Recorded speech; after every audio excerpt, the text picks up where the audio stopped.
The only benefits they say is that this BT Cowpea will be able to combat the Maruca pest. But we think that to genetically modify a plant, without considering all the other options that can be employed to target this thing is not in the best interest of Ghanaians. So our concerns is the fact that the policymakers have only focused on the issue of the Maruca pest, and there are other options that can be employed, especially in agroecology and intercropping and other practices that will manage these pests, rather than going into tamper with the genes and introduce a genetically modified version into the environment. We believe that in Ghana and Africa in general, there are 4 key problems that plague agriculture. One is the access to credit for farmers.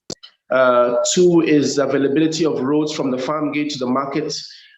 3 would be the availability of irrigation so that you don't rely on rain-fed agriculture. And 4 would be the availability of post-harvest infrastructure to minimize post-harvest loss.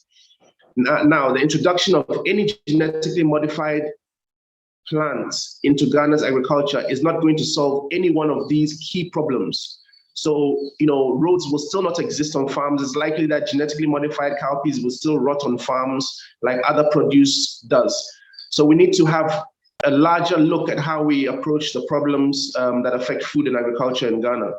I think the threats that Ghana faces with the introduction of a genetically modified version of our cowpea is the potential loss to our biodiversity. Ghana is one of the genetic homes of the cowpea, and the cowpea being a very huge and significant staple, a provider of high protein, which is cheap, and it's also a provider for very essential nitrogen in the soil. So it's a very, very important crop.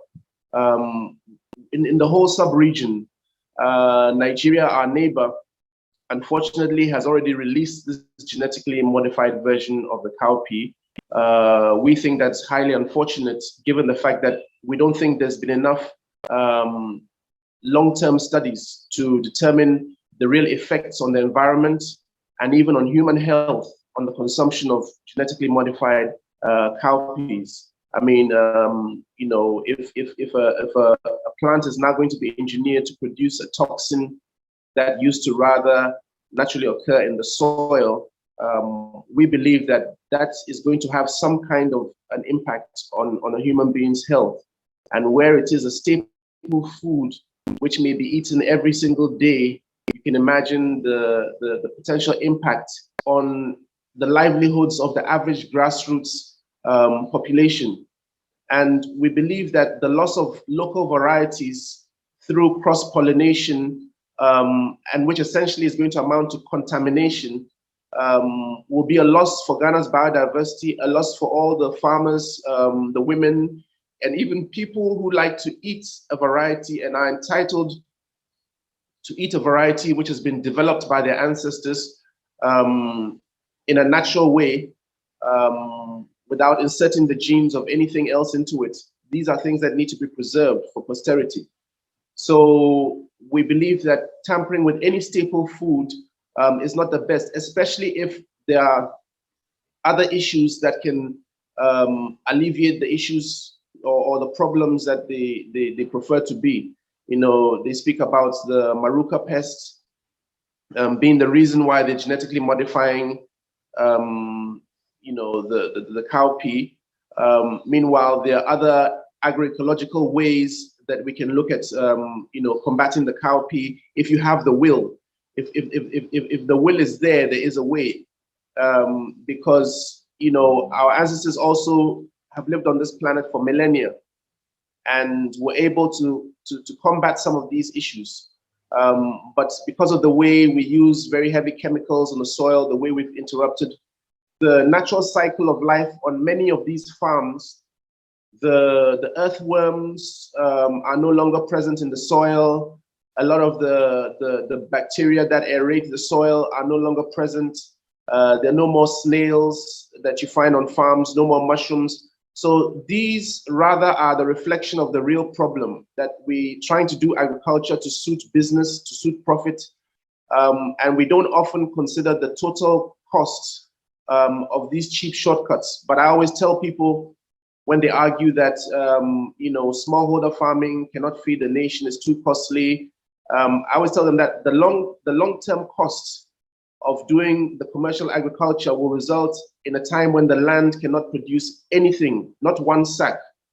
When you work it backwards, then you realize the real cost of doing farming that way. So we have a real problem with the fact that Nigeria, as a huge country, the most populous in Africa, has gone ahead with this cowpea without the regard for the many human rights issues that may be affected if there are any unintended risks and outcomes that occur from the release of this cowpea into the environment. Certainly, there's going to be cross-pollination of local varieties, and so those varieties will get lost, and that's a serious problem, even just from a biodiversity and a scientific perspective, when you talk about the preservation of the earth. And so in Ghana, we feel that, as law-abiding citizens, as a civil society organization, we are in our right to challenge,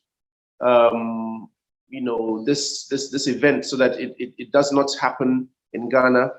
That there's more time given to research, that policymakers are going to look at independent research that is presented to them, not only industry sponsored or based research, so that we can arrive at the most efficient and safest conclusion for how we deal with any sort of changes in our food systems. One of the biggest reasons is a very powerful lobby that is working to advance the interests of a big agribusiness, and so this lobby is solely interested in seeing what could benefit and increase profits, rather than paying attention to issues of human rights, rather than paying attention to issues of the integrity of the environment and the integrity of water bodies, the biodiversity of flora and fauna. The main drivers of decisions are profit-based.